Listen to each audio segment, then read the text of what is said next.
বৃষ্টি ও রহমত, ঠিক কিনা? বৃষ্টি পাঠায় কে? বৃষ্টির মালিক কে? বিশ্বনবী আকাশে মেঘ দেখলে বলতেন আল্লাহুম্মা সাইয়্যিবান নাফিআন, হে আল্লাহ তুমি ভালো বৃষ্টি দাও। কেননা এই বৃষ্টি দিয়েও আল্লাহ অনেক জাতিকে ধ্বংস করেছে। বৃষ্টি দিয়ে মানে অতি বৃষ্টি দিয়ে আল্লাহ বন্যা দিয়ে গোটা দুনিয়াটাকে ভাসিয়ে দিতে পারে কি পারে না? এজন্য মেঘ দেখলে এত আনন্দিত হয়ে না, বৃষ্টি দেখলে অনেকে গান বাজায়, আছে না নাই? এই বৃষ্টি ভেজা রাতে তুমি চলে যেও না, গান গায় না?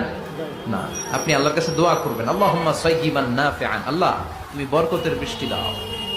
আল্লাহুম্মা গাইসান মুগীসান মারিআন মুরিআন নাফিআন গায়রা দার।